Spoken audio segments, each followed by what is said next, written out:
welcome back. How are we doing today?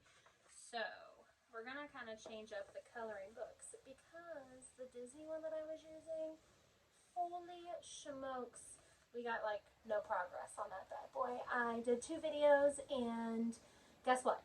Didn't even finish the coloring page. We didn't finish it because it was hard and there's a lot of detail. So we're switching it up. Today, I'm going to be doing one from this generic, pretty sure we got it at Dollar Tree or Dollar General, one of those.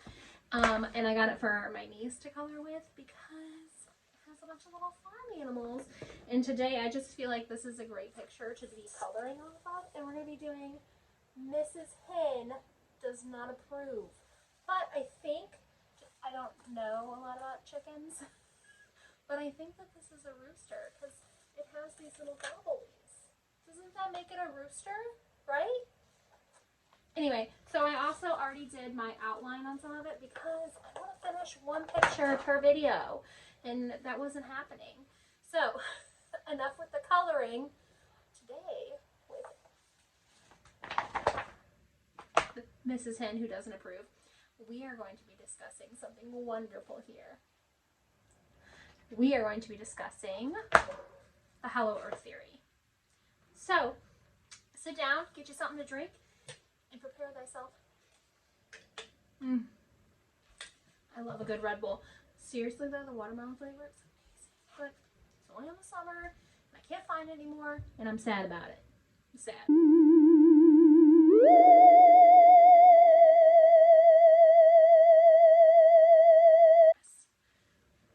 With the Hollow Earth theory, there was 2 types of things that I found online. There was the people who were serious about it as a serious scientific possibility, and then there was the people who were like, those people are crazy.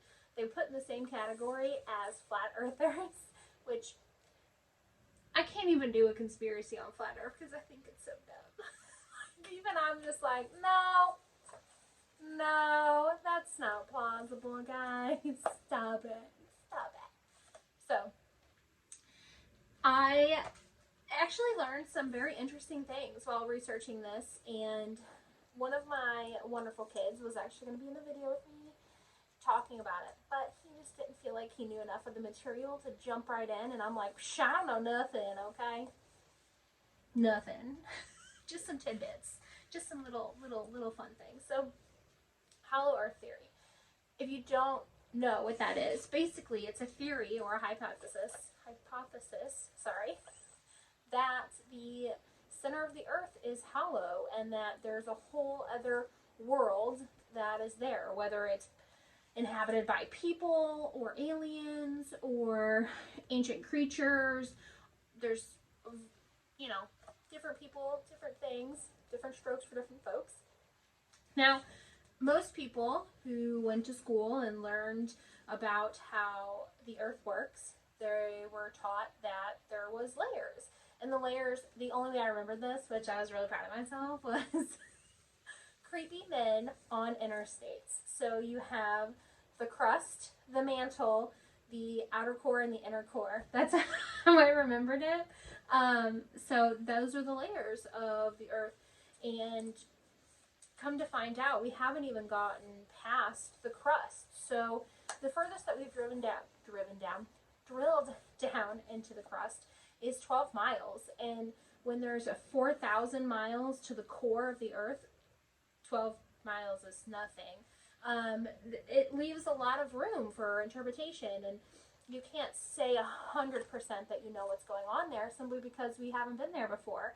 There's spots that people believe are weaker and thinner on the crust to be able to penetrate, and that's the poles, north and south poles. And a lot of people have claimed to find different things when they visited there. So that's what we're going to go over. And it was really interesting, and I understand why some people believe that it is fact, and I think it's fascinating. I think that's the thing with conspiracy theories. Did you hear my dog? That draw people in, because there's always that sliver of possibility that it could be true, and sometimes that's the best thing. It's just that sliver of hope in there, and it's fascinating. I truly hope that you enjoy conspiracy theories, not because they're all true or because I believe all of these, but because it's just interesting that people will go out of their way to explain their views on things, and people become just obsessed, and it's just fascinating. That whole human behavior aspect of that just fascinates me. So hollow earth theory, like I said, the deepest that we've drilled was 12 miles. It was in Russia. Please forgive me if I'm not saying this correctly. It's in Kola, and it is the Kola super deep borehole. When I was explaining this to my son, he was like, of course I was Russia. But one of the reasons that it happened in Russia was because they believe, since that is closer to the North Pole, that it was thinner there and it was easier to get down. So, I mean, there's a little bit of logic. I get that. So, okay, you win, Russia. You win. Dang it, see? Didn't even color anything yet. For shame. So, another thing that I keep doing that is annoying me, I don't know how you feel about it, is I keep saying so and anyways like 15 times a video. When I was editing the Disney one, I was like, shut up, Becky. Come on. Stop using that as a filler. Stop it. Okay. But of course, here I am with the so's and the anyways. But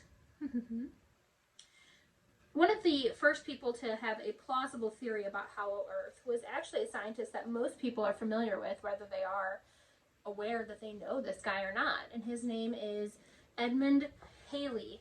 Most famously, he was the person who discovered Halley's Comet, and it was named after him. So in the 1600s, he had this theory that the earth was hollow. And basically the reason that he had this theory was because of the axis. The magnetic north and the true north are two very different norths. The magnetic one changes, and true north is always true north. The one that we use on compasses is the magnetic north. So a lot of people didn't know that that was a different thing, and I guess I just knew that from when I was younger. I don't remember where I gained that information, but I knew that I knew it. So that's good information to have if you didn't have it. Then using that plausibility, Haley believed that there was a hollow earth that was rotating inside of the earth that was causing those two things to be different, and that's why there was a different magnetic north and true north, because there was a lot of shipwrecks in the 16th century, and of course before then, because a lot of sailors were using compasses and stars, and they would use that as a true north guide, but then it wouldn't be true north, wouldn't stay the same. Well, true north would stay the same, but magnetic north would not. Sorry, just jumbled those up. But that's why a lot of ships were lost at sea, was because it would change and they weren't aware that it was changing, and that drastically changed their projection, because even if it's off by a few hundred miles, in those days that was a lot, and I couldn't imagine being lost at sea and being like, I know these coordinates are right. I know they are right. I don't know why all of a sudden these burly shipmen were, little Miss Betty from the South, but they are. So it's a lot to take in, and there was a lot of scientific stuff, and I was overwhelmed learning it because there's a lot of words that I can't pronounce. I was like, that's beyond me. I don't know what that word means. So there's a word in here. I'm going to spell it out for you guys so you don't have to worry about me butchering it. So back to Haley. He believed this theory full-heartedly that the earth was hollow, and he presented it as fact to the scientific community. And until around the 18th century, it was believed to be true. And then finally, a few mathematicians debunked it and said that this wasn't accurate, and they proved that, well, like I said, there is no proof, but they came with a more plausible theory that the earth had layers, and that's why things changed, was because the outer core had different mineral deposits and different kinds, and I think it was iron and copper in it, and that is why the magnetic north changed for the compasses. So I truly could see where Haley was coming from with this, and I read a few of his journal entries and some of the things that I could understand. It was very plausible. He didn't sound like some crazy lunatic saying that the earth was hollow. It seemed very plausible. And I wonder if people of his intelligence and knowledge caliber was around today and were scientists, what would they believe now? With the instruments that we have now, would these people be able to prove things that we can't, because they were proving things that were just ingenious back then with nothing, no technology and no true instruments. They were inventing them as they go. So it's very, very plausible that Haley, or one of his peers could help us further our discoveries nowadays because of the way that their minds worked. And I was very envious of his intelligence. I think intelligence and just that curiosity, or the knowing that something is true and having to figure it out, is just such a great thing. And I truly, truly am envious of people who are that intelligent. So I'm trying to find a red, and I keep finding like pink sherbet. No, I'm trying to color a chicken, and I can't find a real red. Or like hot magenta. That's not useful, at least not in this circumstance. Ooh, this one is wild watermelon. Crayola colors, man, they have some of the best, some of the weirdest. My favorite Crayola color is called mac and cheese. Okay, it is a really awesome orange. It really does look like macaroni and cheese. I have the big box of crayons because, and these are also my crayons. I don't know why I'm like this, but I do not like it when other people use my crayons or my colored pencils. I truly can't find a dang red in here. Found it. So I get very protective of those. There was, after he was debunked, or after Haley was debunked that this wasn't fact, there was another mathematician. His last name was Bueller. He discovered a lot of theorems and theories that I am not familiar with. He believed that there was two entrances to the core at both of the poles, and that's where it was thinner, which is generally what is believed today, that it is thinner at those 2 points on the planet, but not necessarily that there's a hollow earth, just that it's thinner there. The crust is thinner at those 2 locations. And he fully pushed this theory, Bueller did, until he passed away, and he was ridiculed most of his life for that thought process, because this was after it was debunked that the hollow earth theory wasn't correct, or believed to be incorrect. We don't know for sure. I just want to keep saying that, because until there's proof, you don't know. It's kind of like the cat. Is it dead? Is it alive? We don't know, because we can't look in the box. We can't look in the box. Oh my gosh. What's in the box? Sorry, I had to. So there's been lots of theories and lots of different things that have been written about hollow earth. I mean, Jules Verne's The Journey to the Center of the Earth. There's been movies that have been based off that, and there's been multiple countries who have believed that this is fact, and they put a lot of precedent into proving it. One of the most famous countries, well, I shouldn't say countries, but regimes that believed that this was true was the Nazis. I could do a whole video on Nazis and conspiracy theory, because whoo, that was a rabbit hole, guys. I started on left field. I was like, I'm going through hollow earth, cool, and I ended up like bum nowhere. Like, it took me down this rabbit hole yesterday. I was watching videos that were in like Hindi, and I'm so sorry if I'm not saying that correctly. I apologize. But like all these different languages about different things about the Nazis and Antarctica and all kinds of stuff. So that's definitely very fascinating, and I go watch it, because that's not just for people who enjoy good conspiracy theory. It's for people who like history, because Hitler was a little crazy, and he believed in some occultic stuff. And whether you are a person who believes in what Hitler stood for or whatever, it's just interesting. it's interesting to learn about somebody like that. It's the reason that people are obsessed with serial killers, and the reason that people like conspiracy theories is because that human nature just comes in and you just have to know everything about it.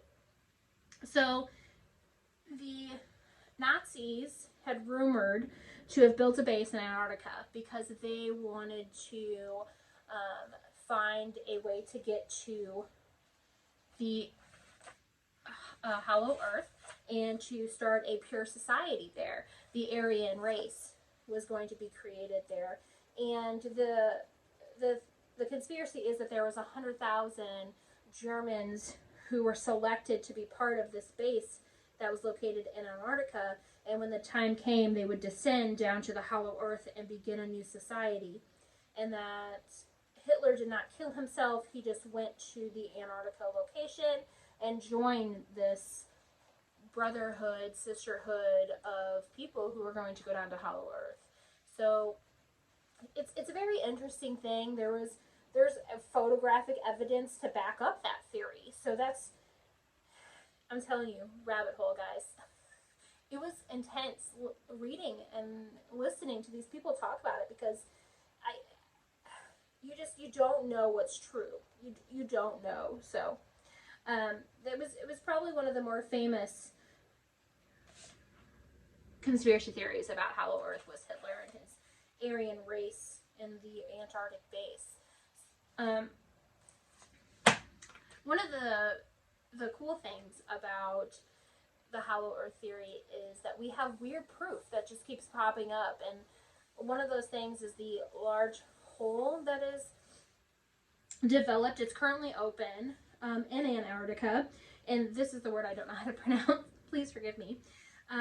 It's called Weldon, and then it's Weldon's Pollynya, Polynaya. See, I'm sorry. So it is a huge hole that is now visible in Antarctica that they don't know where it goes. It first was spotted in 1974 and then was mysteriously closed by 1976. Now our scientists are doing all they can to investigate and study this hole before it closes again, because they don't know how long it's going to be open. And it's larger than the state of Maryland in the United States, which is huge. And they don't know what caused it. They don't know if it's created because of global warming. They don't know if it's caused due to erosion of the, to the melting of the ice caps. It's unknown at this time. Yes. So good. The second time, it is actually smaller than it was the first time. So that is why they believe that it might not be caused due to global warming. It's because of the size that it is on this time that it returned. And that makes sense because, sorry about that, I was dying for a moment, could not stop coughing. I don't know what it is about filming, but I talk and then I can't breathe and I'm just like, la, la, la, la, la. I do not have corona. No, I've been tested. Just can't talk that long. So, the hole that is in Antarctica, it's kind of a huge mystery. Scientists don't know what caused it, and due to the fact that it is smaller this time, they truly don't believe that it's caused by global warming. It was almost triple the size when it first appeared in 1974, and then closed within 2 years. So there's no real evidence and or reason to what would have caused it to reappear. Now, many different societies and religions have theories that the earth is hollow and that advanced civilizations or people or gods inhabit the inner earth. Buddhism believes in Agathora, it's Aghartha, and that this is advanced society of what you want to become. And the 7 chakras are part of this, and the core is your self-center, it's your core. And that's where the most advanced people live. So that makes sense for Buddhism. And that was very interesting. I watched a video about a man explain how the universe was the 7 chakras, and I had no idea what any of those were. So seeing that and listening to him speak, whether I believed him or not, or shared the same viewpoints, it was still very interesting. And I could see how they believed that. It's very plausible with that religion. I get that. But the whole is kind of terrifying because we truly do not know what started it, or if it's going to disappear tomorrow, or even if it will ever disappear, or if it'll get larger, or what will cause it to reappear if it does. There was a pilot, and he was an admiral. His name was Admiral Byrd, which if you're going to be a pilot and your last name is Byrd, that's perfect, right? It's great. So Admiral Byrd, he led several flying expeditions down across Antarctica and the North and South Poles.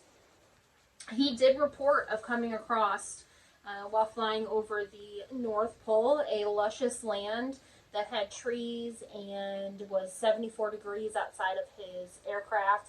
And he also reported seeing a aircraft that could travel between the North and South Poles quickly. He described it as what we would nowadays describe an alien spaceship. And he reportedly saw this in an opening in the North Pole. Which, this was a decorated military man, and he had thousands of hours of flight time. This was not a crackpot guy that rented a plane and decided to go visit the center of the earth. He gave compelling evidence and had a compelling story that this was true. Of course, when he did this, there was not the kind of technology we have now where his trip was videotaped or any of that sort of thing. So it's really only his word, but this is a Medal of Honor winner. This was a decorated soldier. So it's very plausible that what he saw was what they were describing was this inner Earth society, and these flying spaceships were this advanced civilization. So what if that's true? You don't know.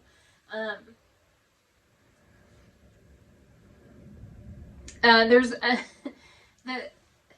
now to some the funny part of it. While researching this, I came across a cult, and sometimes cults are created for the weirdest reasons, and I think this is one of the weirdest that I've ever came across. This occult is called the Hearth cult, and this was created by a gentleman. Hang on, I gotta look at my notes. Sirius Teed was his name, and he created the Hollow Earth Society, but he kind of had a different take on it, and his take was that we are living in the earth, and what we see around us is going to be the space. So when we look into space, what we are really seeing is because we can't see far enough to see the other side of the planet. So theoretically, if you were in Africa, you could use a telescope and see the United States. And this was a person who was not crazy. Not some insane guy with tinfoil on his head, okay? He was believable enough that he created a cult that followed him and that stayed even after his passing. Even the Nazis investigated his theories because they thought that there was some proof to it and that they could use it for war and for military value. That's how plausible this guy was. So, Sirius Teed, this was in Florida. I'm so sorry, Florida. Why do you always get the crazies? Crazy shit happens. Oh, crazy stuff happens in Florida. And this is just another one. There was actually a compound that was turned into a state park there, and it's Correctional Park in Florida. You can go and visit, and you can see what a life was like in the Daily Hollow Earth Society cult. Their main source of income was a bakery, and they sold cookies. So, I mean, okay. Yeah, he sold cookies to pay for it. One of the things that the cult believed was that sex was not right and it was immoral. So his cult actually died out by the 1960s because they didn't reproduce and there was no members that way. The only way that they gained new members was by convincing people to come and join. But it definitely seemed to be not a bad cult. They were involved in the local communities. They kept to themselves. There is, I'm going to insert a picture here. The picture of the globe is how he believed it was, and how he saw that the earth really exists. So it just goes to show you that people out there are very, very interesting. But I highly recommend looking up this park and looking up this compound, because it's not like the normal cults that you are imagining in your mind. These people weren't squandered out of their money. They were asked to join. And it definitely was interesting reading about him and his people. So, Hollow Earth, it all comes down to two things. Do you believe? Yes. Do you believe? No. That's all it comes down to. There's numerous accounts that it's false. There's numerous accounts that it's true. There's scientific proof that it's false. There's lack of scientific proof that it's true. But science is ever evolving, and 200-300 years ago we thought the Earth was the center of the universe. What if it's not? And what if we are our own universe? We don't know. Or I would at least like to keep the possibility up that we don't know, because that's important, right? Right. So tell me what you think. Do you think these people are crazy? Did you look up the Hollow Earth cult? You should do it. It's definitely worth it. And I feel like of all of the things that I talked about in this video, take two things away. Go look up the stuff about the Nazis in Antarctica. It's interesting. And go look up the Hollow Earth cult in Florida. You won't regret it. Both things will captivate your mind and keep you going. So thanks so much for watching. Don't forget to like and subscribe, and I'll see you next time. Bye!